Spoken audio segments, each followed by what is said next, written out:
Good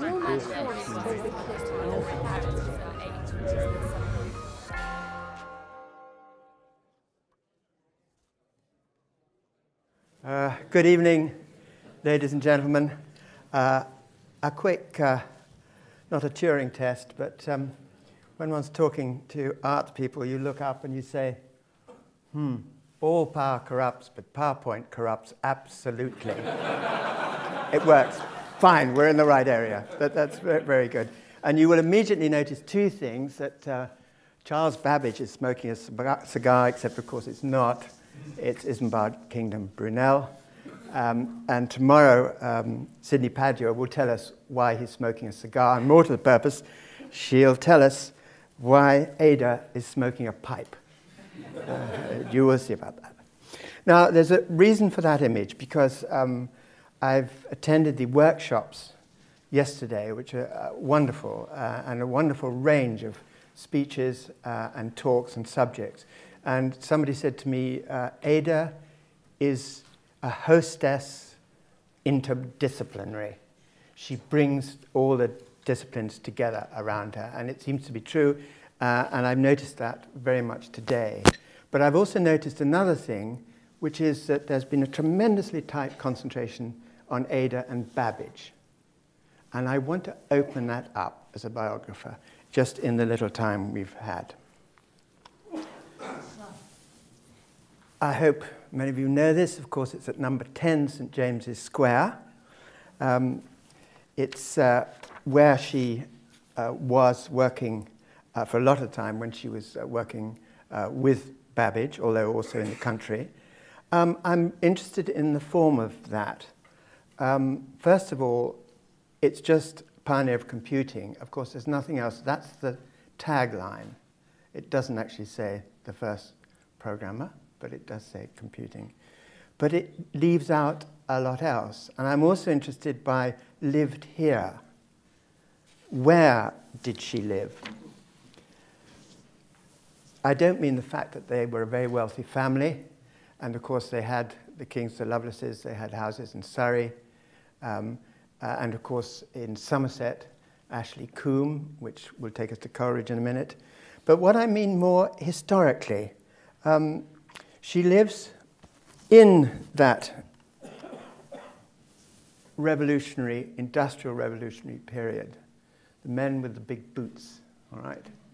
And there's some very interesting, both combination and conflict indicated in that image. But so she lives in that industrial world of the 1830s and 40s, which I want to talk about. She also lives in something which I feel hasn't sufficiently been looked at for a moment, in a great tradition of women in science and women mathematicians. For example, Madame du Châtelet, a great friend of Voltaire, a fine mathematician who wrote a whole thesis on the nature of fire. In France, Sophie Germain, another fine mathematician. Mary Somerville, who I will talk about a bit more. And then Ada, and then you could go on to, for example, Maria Mitchell, the American astronomer, the first woman professor at Vassar, who Ada mentions in her letters, and we might come back to her. So she also belongs, she lives in that tradition as well, and that's very important to us. And finally, it's quite evident now, she lives now in a very important tradition of setting up a model for women, and maybe particularly young women, in science, in the STEM disciplines. And I wrote some time ago about Mary Wollstonecraft, and there's a wonderful essay by Virginia Woolf, which concludes that her life was an experiment, and we see it still. She is living among us now. And there's a sense in which Ada Lovelace is exactly what is happening now. She is living and important to us now because of what she represents. And this is partly what I want to explore by widening the focus a little bit away from Babbage. There's a wonderful remark that Lord Byron, who never knew his daughter, of course, that tragic, never knew her, he wrote in an early letter, these two lines, I just love them. He says, "Is the girl imaginative? Is she passionate?" I hope the gods have made her anything save poetical. It is enough to have one such fool in the family. A very Byronic joke. But that's interesting, and we'll come back to that. And then a letter that Ada wrote from this address, from 10 St. James's Square, when she was 25, March 1841, to a mother who was in Paris, incidentally a connection which hasn't been made. Ada is frequently going over to France, and she knows what work in science is being done in France, and also, in fact, in Germany, but we'll come back to that. Here's this wonderful letter, just, again, 2 lines. Dearest Mamma, pray find out all you can for me about everything curious, mysterious, marvelous, electrical, etc., etc., etc. Be my wonder and mystery hunter. And that seems to me something wonderful about Ada, and that quality of exuberance, which if you read her letters, people say, mania. My God, I've worked on Coleridge's private journals and letters and opened it. Ada was a very calm person. And I also have to tell you, the young Shelley, the young atheist Shelley, his letters, wild, wild. So there's a very interesting sort of gender issue here. Maybe a young woman is not allowed to write letters, so, but she is now.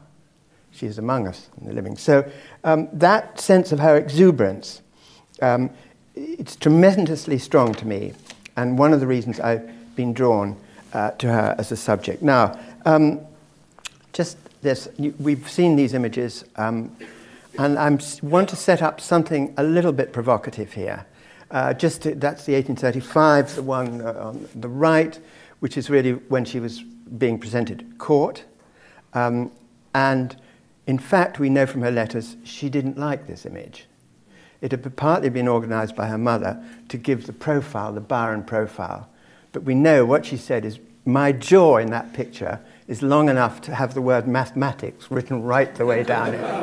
It's very interesting, that. But there you are, you could say that's the cool mathematical image. And then on the right, a little bit later, this was a costume that she put on because at the time that Lord Lovelace was made a count, and so it was her countess costume. It's always struck me as sort of wild and eccentric, and I finally found out that she looked at this picture and she thoroughly disapproved of it. She says it's stiff and in a most extravagant fashion, which is putting it mildly, I think. But those 2 images, why I put them up, is because they operate a sense of something opposed in her nature, as it were the cool mathematician and the wild poetical. And I think when you study her, the whole point of Ada is that she combines these in a way. So that's a false opposition, and you could do an elegant dissertation saying that represents a divide between the 2 cultures. You could do a dissertation on that. And I want to look at this in a different way. Now, as a biographer, we have the real biographers. Julia Marcus is going to talk to us tomorrow. And we have Miranda Seymour here, who is writing a biography. And I can tell you as a biographer, when you look over Ada's life, it is fantastically ranging. Talk about exuberance. I made a list of what are the things starting at home. Her childhood, I'm going to come back to this, quite extraordinary. Her mother, remember, was an expert in childhood care and education. Very dangerous thing to be.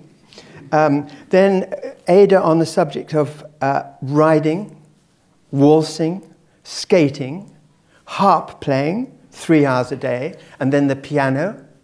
Also, there's some hint about billiards, and there's even a story of her going round and round a table playing a fiddle as she goes round and round the billiard table. Sea bathing. Ada on sea bathing. One of the places she goes to is Brighton, partly to get better, partly because it's very fashionable.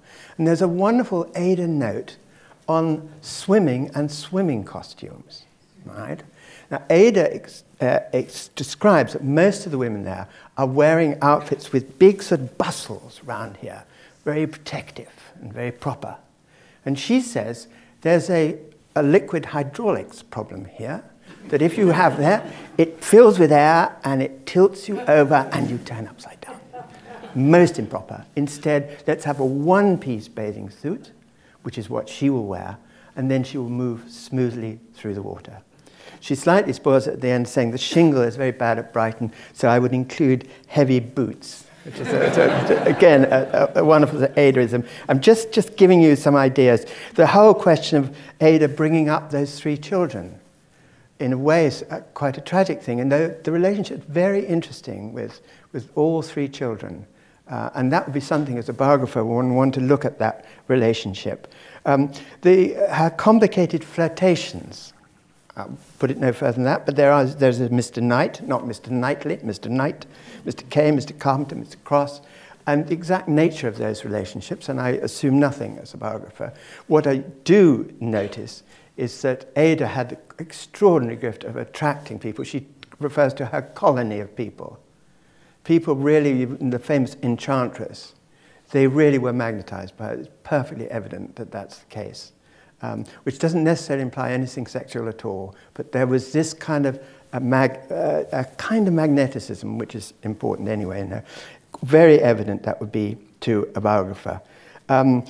Whole questions of music, I mentioned she was an opera fan. She adored Donizetti. So when we had the music just now, and indeed that modern Ada opera, I thought perfect. And she gives very good accounts of going to opera. Her riding, we know a lot about. You know about the gambling, but also she loved horses, and I'll come back to that. That's very important. The opium letters I've mentioned.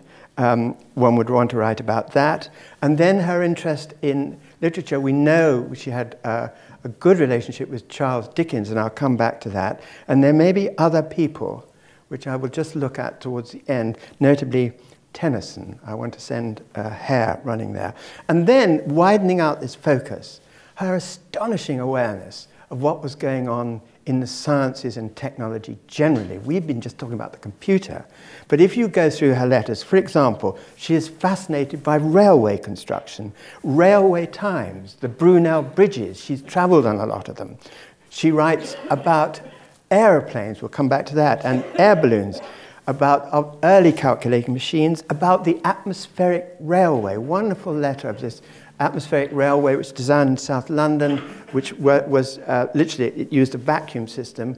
About 20 miles were built, and she describes traveling in it at 25 miles an hour. But being Ada, she also gives the exact gradient of the ascent that it was going up at 25. And she said, that's what's impressive. It's the gradient, all right? That's absolutely how Ada's mind works. The whole question of electrical telegraphy, the name Wheatstone has come up, but of course he was one of the great early inventors of the electrical telegraph. In fact, his invention was overtaken by Morse eventually. The Americans managed to exploit it more efficiently, typically, than us.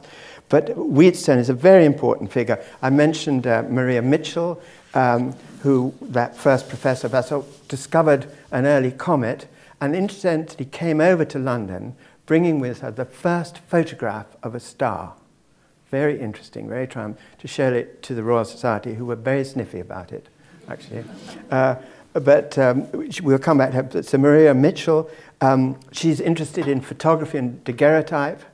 I'll expand on that. She's interested in early evolution theory, Lamarck. She reads Lamarck. She's interested in that. And again, there's a further extension of that. She's interested in animal intelligence.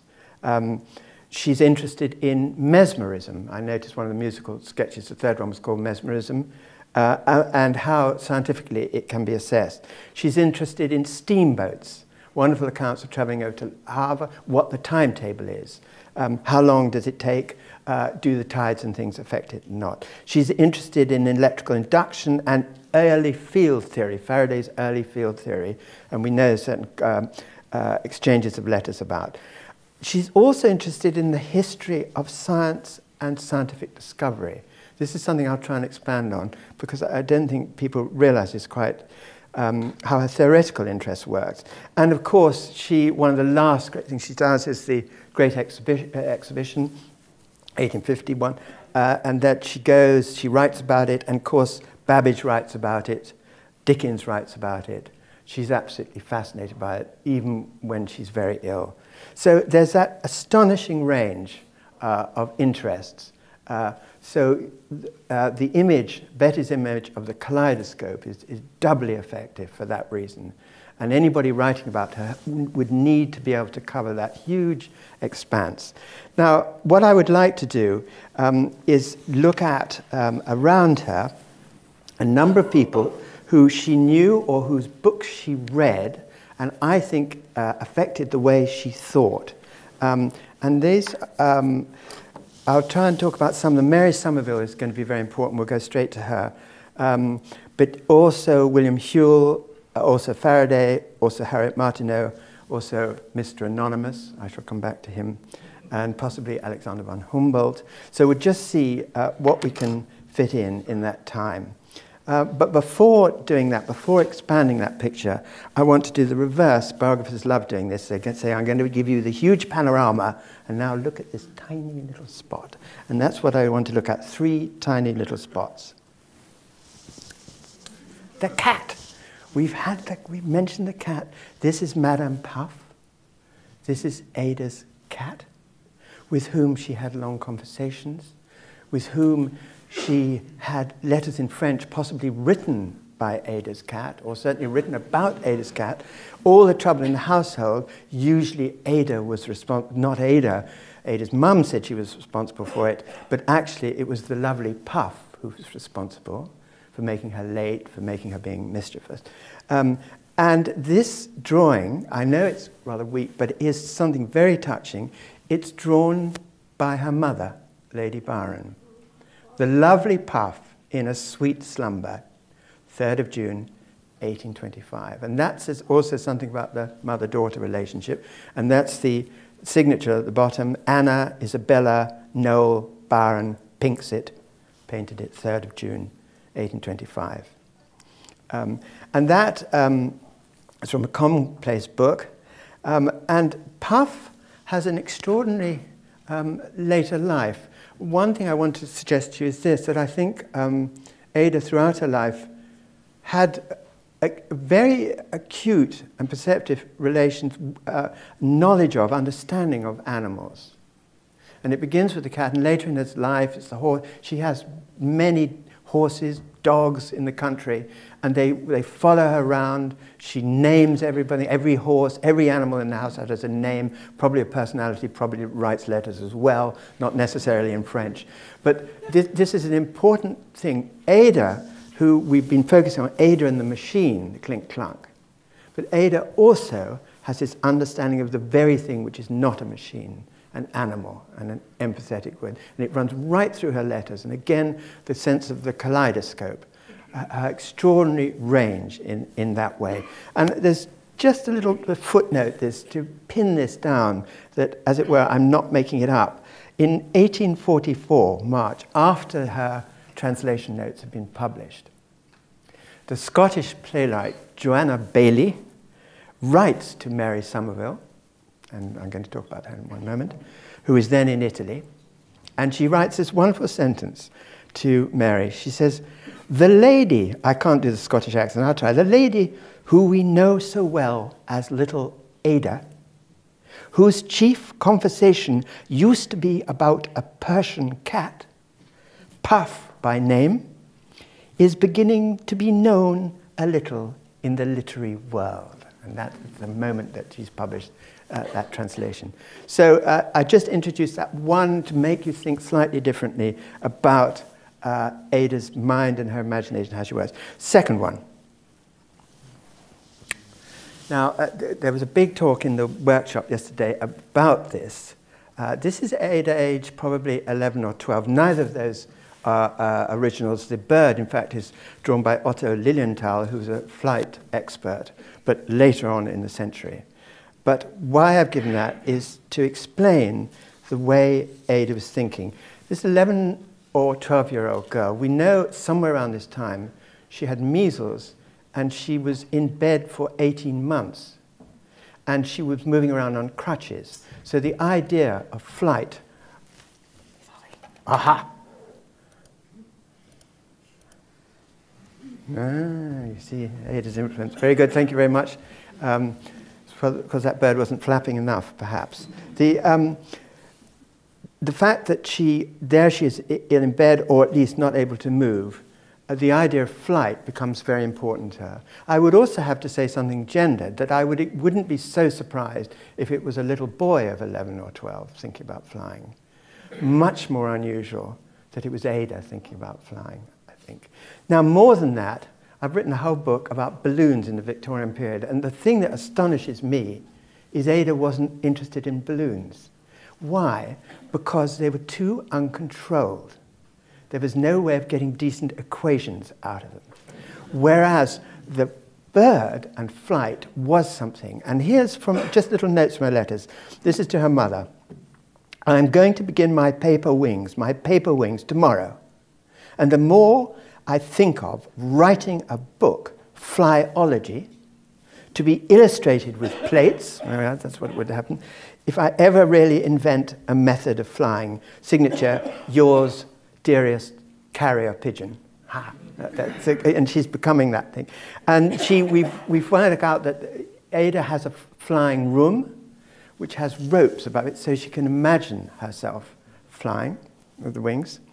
And then, very interesting, she says, I'm going to take the exact pattern of a bird's wings in proportion to the size of its body. So at 11 years old, she's understood that if something's going to fly, the body weight and length must have some proportionate relationship with the wing size. Now, I suggest that is pretty unusual at 11 years old then, all right? And so she thinks in that way. And then she thinks, and this is why the second illustration is there, to make the thing in the form of a horse with a steam engine inside it, so contrived as to move an immense pair of wings fixed on the outside.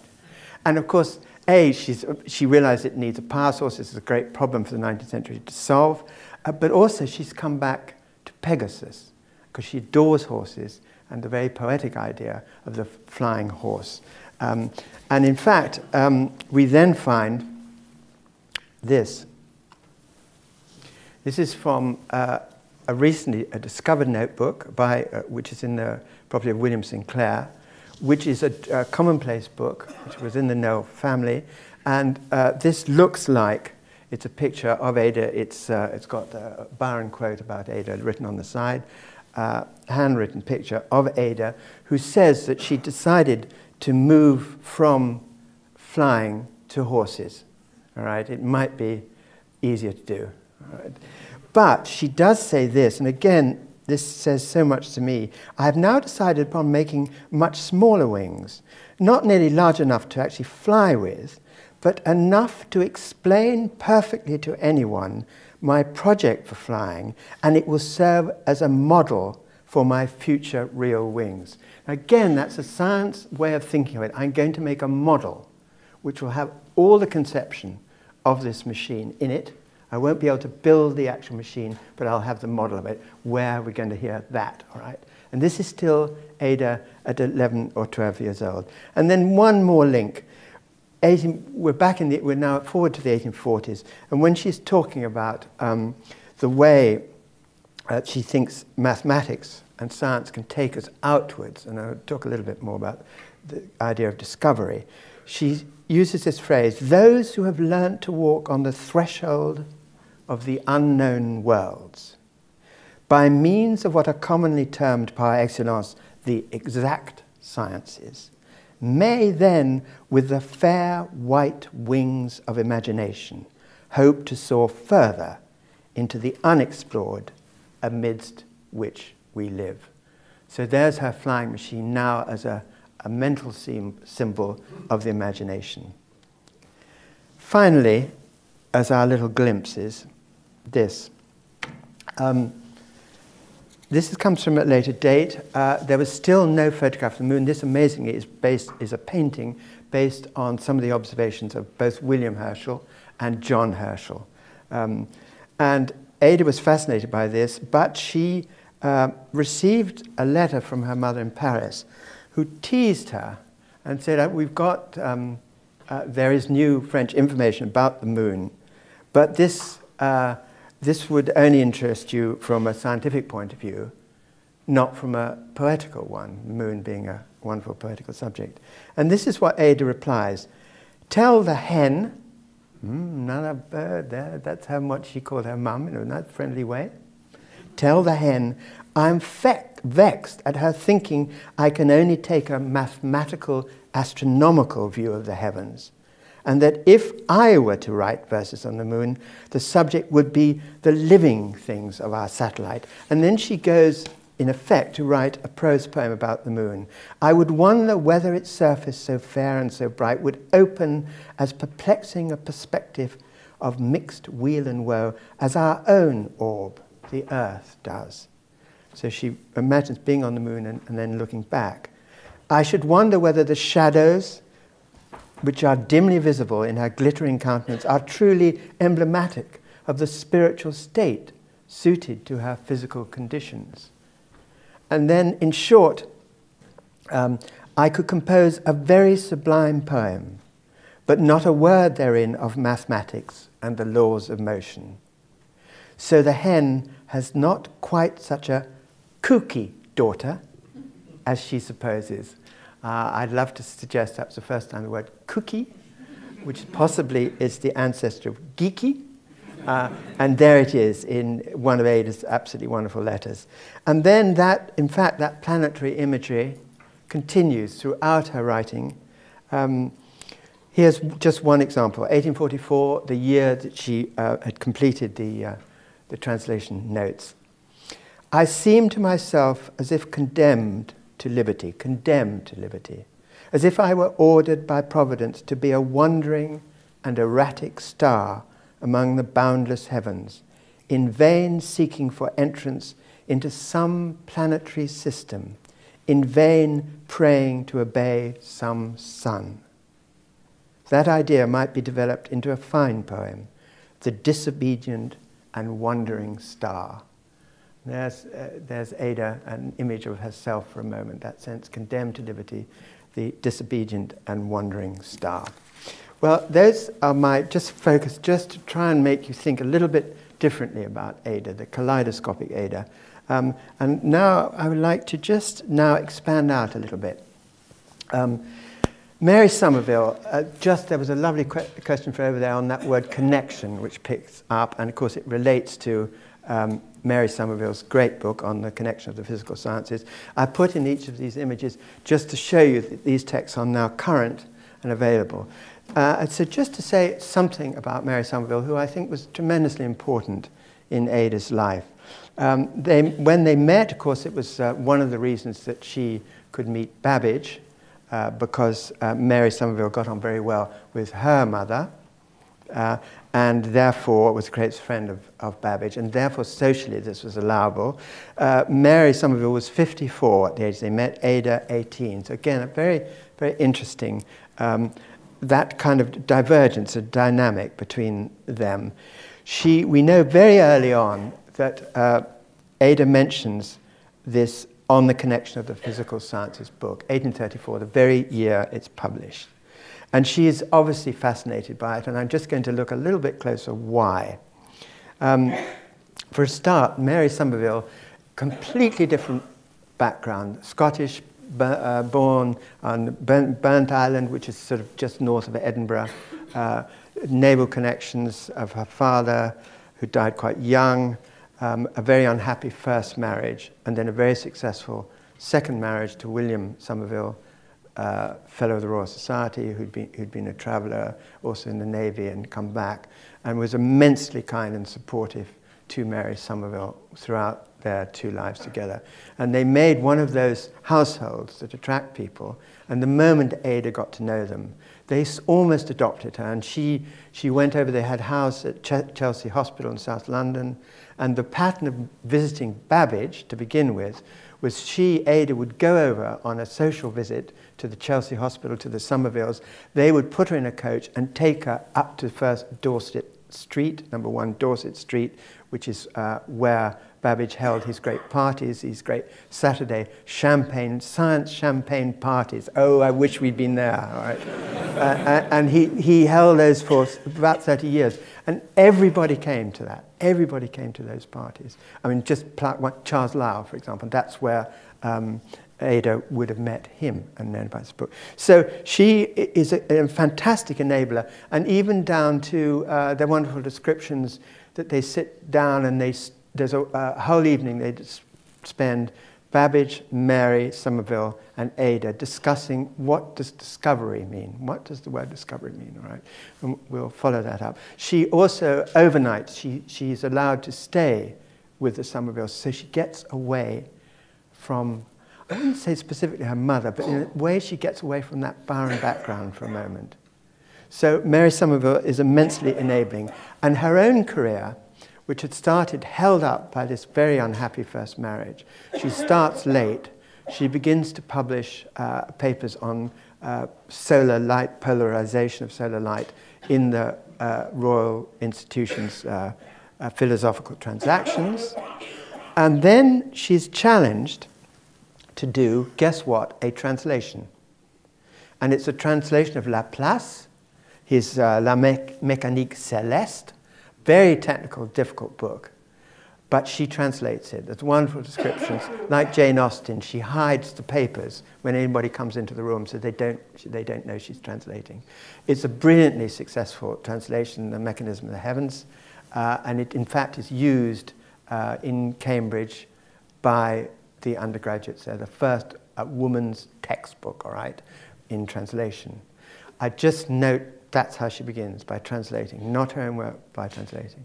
And then, having done this so successfully and written a very interesting introduction to it, John Herschel suggests, why doesn't she write her own book? Remember this dialogue, Wheatstone, Babbage, why doesn't she write her own book, and so on. And Mary Somerville does write it, and it's on the connection of the physical sciences, which is published in 1834. Just let me say a word about that. That it's quite extraordinary. Published by John Murray, the same publisher of Byron, Jane Austen, and so on. It becomes his best-selling text up to The Origin of Species. Okay, it's a 500-page book. You can read there, presented in 37 short chapters. And they reduce the traditional vague panorama of natural philosophy into something much tighter modern field that we would recognize as the higher sciences: astronomy, physics, chemistry, geology, geography, meteorology, and electromagnetism. And a lot of the most up-to-date stuff is in that last section. And she has a particular style of very clear logical explanation, but which she can let go at certain moments, all right? And then remember Poetical Science. Let me give you a couple of examples of this. Universal gravity, a force equally present in the descent of a raindrop as in the falls of Niagara, in the weight of the air as in the periods of the moon. So it's suddenly just to make you think, get you away from that falling apple, all right? And then she then says it also is responsible for certain disturbances in nature, which is her reading of Laplace. Every tremor it excites in any one planet is immediately transmitted to the furthest limits of the system in oscillations, like sympathetic notes in music or vibrations from the deep tones of an organ. Now, that's the way that Mary Somerville writes about science constantly. While doing the simple, straightforward explanation, she then opens it up for a moment. And this is what absolutely fascinated Ada. I'll give you a couple more examples of that. The propagation of sound may be illustrated by a field of corn agitated in the wind. A wonderful image, and that's how sound propagates. Anyone who has observed the reflection of the waves on the wall on the side of a river after the passage of a steamboat will have a perfect idea of the reflections of both sound and of light. Again, wonderful image. The steamboat moves, we've all seen that, the ripples. That's a way just to explain that, to lead you into the subject. And she's also very, very interested in material that's at the very edge of scientific perception. So she writes about, of course, infrared rays and ultraviolet were discovered, And she calls them undulations beyond the human optic nerve. And she speculates particularly on what function they might have, infrared and ultraviolet, which we now know, of course, it does, in the animal kingdom. We are altogether ignorant of the perceptions which direct the carrier pigeon, Ada's, to his home, or those in the antennae of an insect which warns them of the approach of danger. And again, that wonderful way of suggesting that scientific knowledge has got so far, but there are things we don't know, and that's what we should be interested in. And this clearly connects with the way Ada's mind is working, so that she writes a little after reading The Connexion, that famous description of mathematical science shows us what is. It is the language of the unseen relations between things. But to use and apply that language, we must be able to fully appreciate, to feel, to seize the unseen, the unconscious. And that is an idea that's come out of Mary Somerville's writing and then has been fully adopted by Ada, that notion of science and the scientific imagination. Now, there's more to be said about that, but I'll try and come back to it in a different way. I need to say that that relationship, which I think was immensely supportive to Ada, it was broken because simply that the Somerville family, who of course a lot older than her, were down in financial terms. They couldn't go on living in London, so that, like so many of the generation, indeed of the Romantic writers, they went to Italy. And they lived out in Italy, in Naples and in Florence. And in fact, Mary Somerville's tomb is still there. It needs repair. It's cracked. Maybe that will happen. We will see. And she is visited not by Ada, but Maria Mitchell, the American astronomer, comes out there. So she's a great focus, and she's always looking back at Ada. And long after Ada's death, in her own personal reminiscences, Mary Somerville describes that relationship and with great fondness. And in fact, quite interestingly, she actually says it was me who led Ada into mathematics. Well, we know the story is much more complicated than that.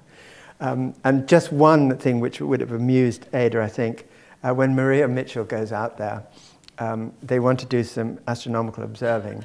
And Mary Somerville, who's very famous now with this European reputation and publishing other books, she says, yes, we can. I would love to take you to the Vatican Observatory. There's one problem, Maria, which is the authorities of the Vatican Observatory will only allow women in daylight. So beautifully told. It's a wonderful Maria Mitchell joke. Right, now I'm going to slightly speed up. I'm very well aware this is the last. You're hanging on in there, and focus is difficult to hold. So let me just speed you now through. Remember, my overall thing, I'm trying to give you a frame in a way that we haven't quite looked at it before. Now, here is Babbage, but Babbage as the author of one of the Bridgewater Treaties, and his great friend, and in the end great rival, William Whewell, North Country man who becomes very powerful, writes a number of papers, notably the history of the inductive sciences, and then finally a follow-up, the philosophy of the inductive sciences, a great theoretician of early and mid-Victorian science. And he wrote one of the first of the Bridgewater Treaties. These were launched in 1829, quite early, inspired by William Paley, and the idea basically was to show that science justified the creation by God. That was the basic challenge, all right? And William Whewell took on the one which is called Astronomy and General Physics in 1833. And Babbage, his old friend, was shocked and dismayed by this. And so he wrote, in 1837, the 9th Bridgewater Treatise, which had not been commissioned, all right? Okay. This was Babbage causing mischief, all right? Now, I'll give you a couple of examples of it, because I know Ada incidentally read the Whewell book and wrote her mother about it, and of course read the Babbage Treaties, which, first of all, she began complaining he'd written it too fast. But it contains some very interesting ideas. I'll just see if I can just sketch a couple of them.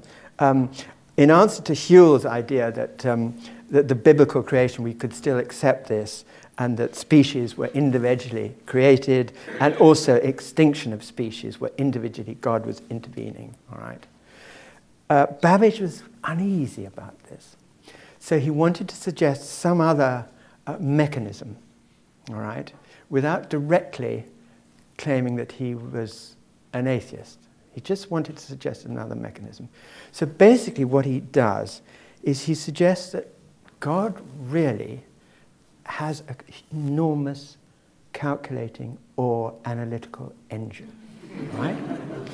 And what he's set in, right at the beginning, he sets up what we now think of evolution is entirely set up as this immensely complicated computer program, all right? And it would include, for instance, the extinction of species, I think would come under, but programs would better, would be conditional branching. That something, it's suddenly to a surprise to the outside, but it's all built in there. And God has invented this, a miraculous machine, it works on this law, I'm quoting, so complicated, the analysis itself in its present state can scarcely be grasped as a question, all right?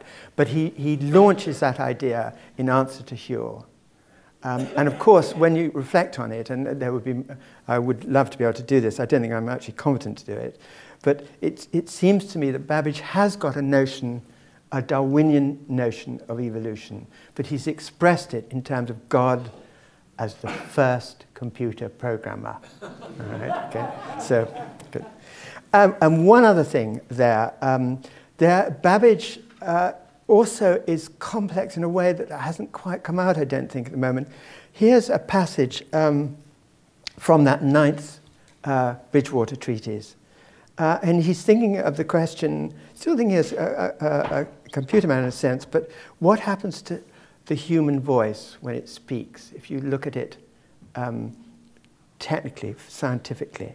The pulsations of the air, I'm quoting, once set in motion by the human voice, ceased not to exist with sounds to which they gave rise. The waves of that air, thus raised, perambulate the earth's and the ocean's surface, every atom of which must continue to influence its path throughout its future existence.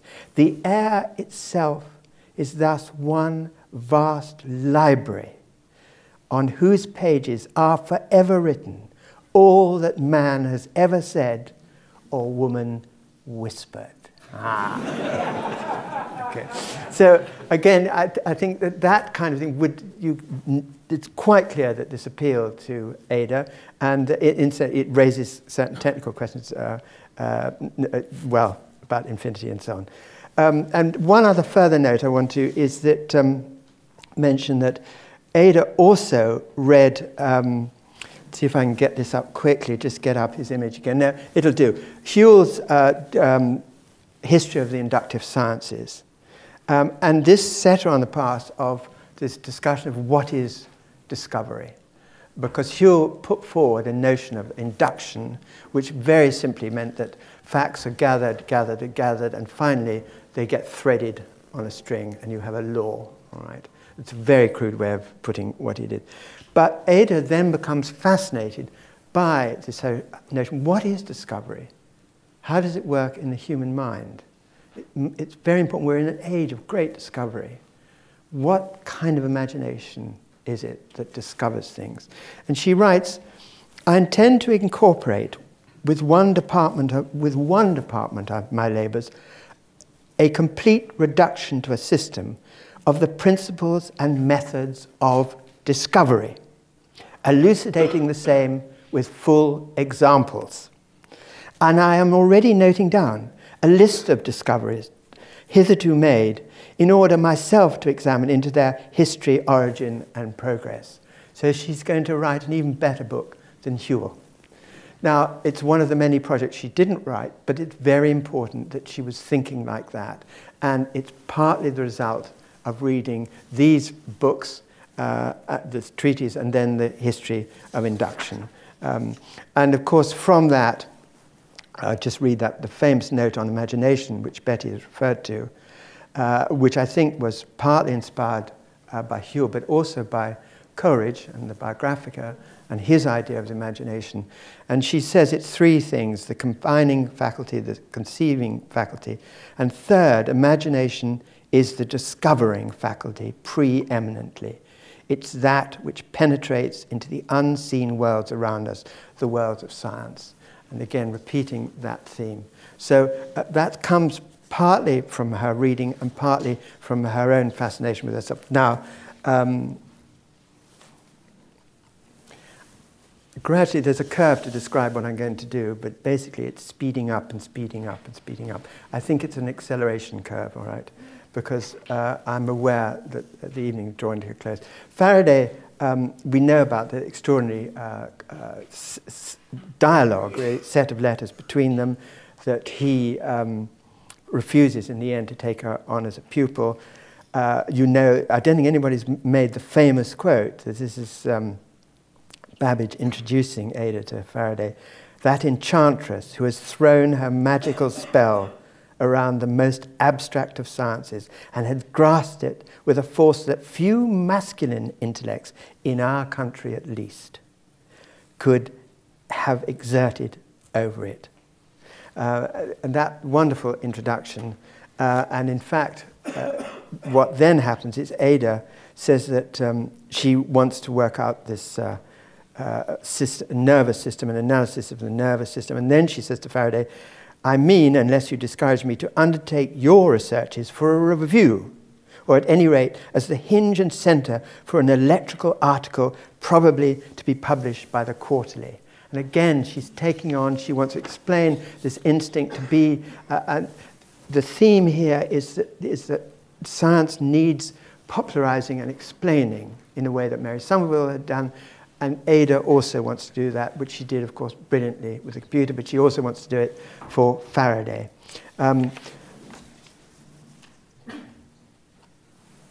We mentioned mesmerism. I just want to say a word about that. Another amazing range. Ada gets interested from a technical point of view in mesmerism.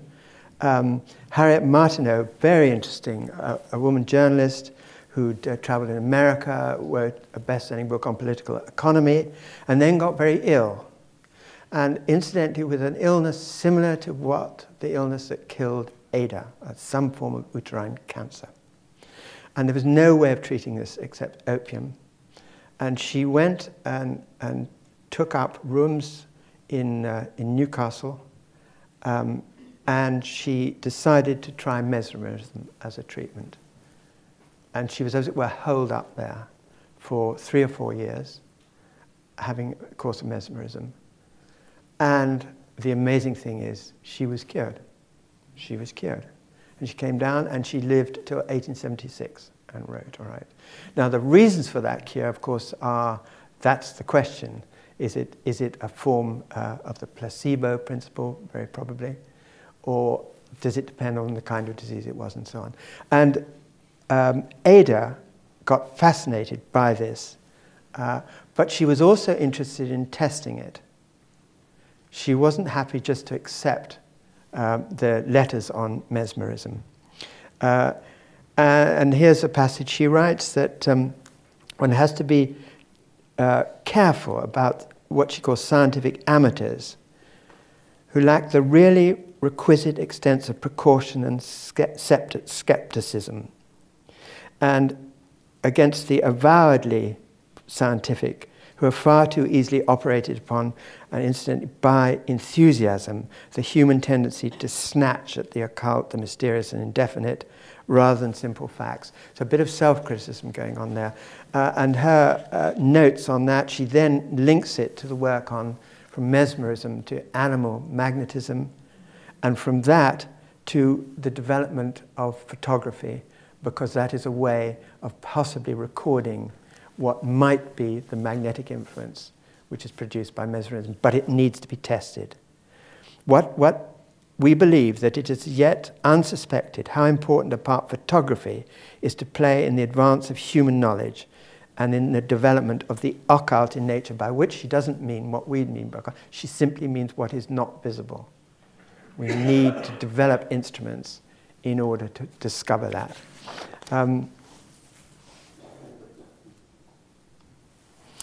Mr. Anonymous, very suitable because we've got 4 minutes. This extraordinary book called The Vestiges of the History of the Natural History of Creation, published in 1844, anonymous because it put forward an early theory of evolution. The Examiner magazine. This is the first attempt that has been made to connect the natural sciences in a history of creation, and it covers the early history of mankind, on the mental constitution of animals, and the purpose of the animated creation. And he mounts all kinds of arguments, but basically giving straight scientific explanations. For example, there's a wonderful section on the constitution of animal intelligence. And he argues that there's a straight panorama through the simplest animal intelligence to human intelligence, and it can be traced through. Now, this is very dangerous stuff. That's why he was Mr. Anonymous, all right. Now, we know Ada got hold of that book. In fact, Babbage famously said to her husband, has she read it if she hasn't actually written it? And indeed, the man called Sedgwick, Adam Sedgwick, who was a very conservative reviewer, academic, reviewed it with great insinuations that it was so outrageous, this book, that it must have been written by a woman author, and I think it's good.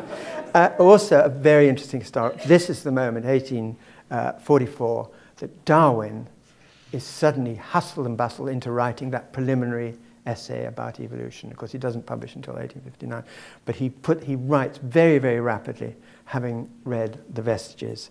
And there are all sorts of passages. I'll just read you one because we've got 2 minutes.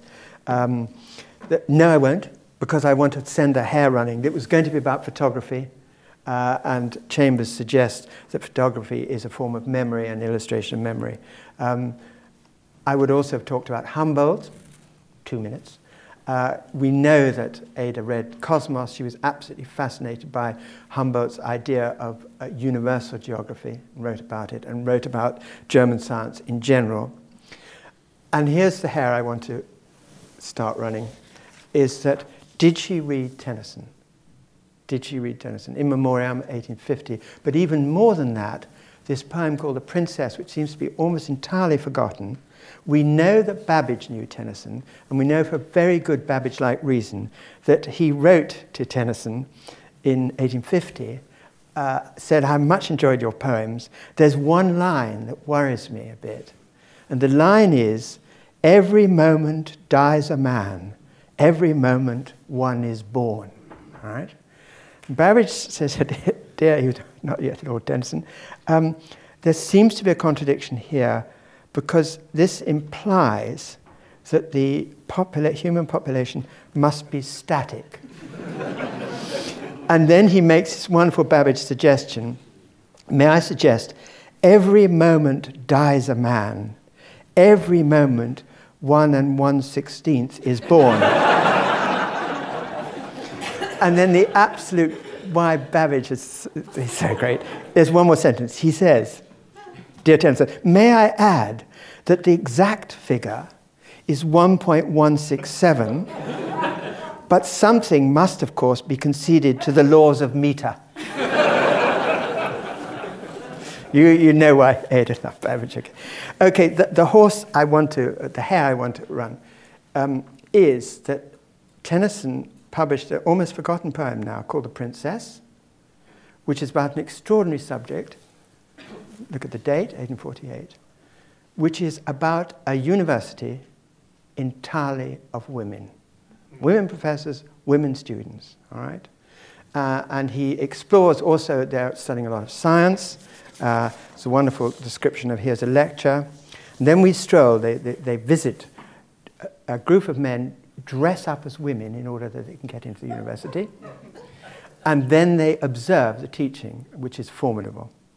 And then we strolled for half the day through stately lecture theatres, benched crescent-wise. In each we sat, we heard the grave professor, woman professor, on the lecture slate, the circle rounded under female hands, the slate is the big blackboard, with flawless demonstration. Followed then a classic lecture. We dipped in all, the total chronicles of man, the mind, the star, the bird, the fish, the shell, the flower, electric, chemic laws, all the rest, and whatsoever can be taught and known. So it is partly satiric, but it is not entirely satiric. And there's a very interesting thing here. The lead, the heroine, her name is Princess Ida. All right? Now, I throw it out. Was there proof that Tennyson knew about Ada? Certainly he knew about the great movement which was beginning for women's education. Queen's College in London was founded in fact, the year he was writing the poem, in 1847. And of course, we know Newnham, Cambridge, 1871, and Somerville, next door, 1878. So I let that hair run, and I finish with this. That's the third and the last. In fact, of course, we know it's a daguerreotype. It's on display, and Ursula was talking about it. Very touching. A photograph, daguerreotype of a painting, pretty well reckoned to be 1852, which is very, very late. There's a description of Ada having really to be held up. It's so painful for her. And she's playing the piano, which I suggest to you is a machine in some way related musically to the computer. This is one of the last things she wrote about the future. She's dying, but she writes this. I have, however, the hope that my theories will be most harmoniously disciplined troops, consisting of vast numbers and marching in irresistible power to the sound of music. Is not this very mysterious? Certainly my troops must consist of numbers, or they can have no existence at all. But then, what are these numbers? Now there is the riddle, question mark, all right? Remember, my title has a question mark. And I want to put two short extracts against this. Remember that Ada associated Brighton with health, and she went down to health, and the sound of the sea, and so on. And she knew David Brewster, who'd written the first biography of Newton, first edition published in 1831. And it's that book, that biography, which makes famous this remark, which you'll all know, but it's so lovely to read. And remember, think of Beeches, Ada. This is Newton as quoted by David Brewster. I do not know what I may appear to the world, but to myself I seem to have been only like a boy playing on the seashore and diverting myself in now and then finding a smoother pebble or a prettier shell than ordinary, while the great ocean of truth lay all undiscovered before me. One might want to replace boy with girl. And my final quote is this. We know that when Ada was dying, Dickens came to see her. Her old friend Dickens, she'd read his American Notes, she'd read a number of novels, but Dombey and Son was her favorite. And we know that he read something about the death of little Paul. And people usually assume that it's the moment that little Paul actually dies, which is a heartbreaking moment. Little Paul is in Brighton, and he can hear the sea. And I suggest this short passage is what Dickens read to Ada. Paul fell asleep and slept quietly for a long time. Awaking suddenly, he listened, started up, and sat listening. His sister Florence asked him what he thought he heard. I want to know what it says, he answered, looking steadily into her face. The sea, Floy. What is it that it keeps on saying? She told him that it was only the noise of the rolling waves. Thank you.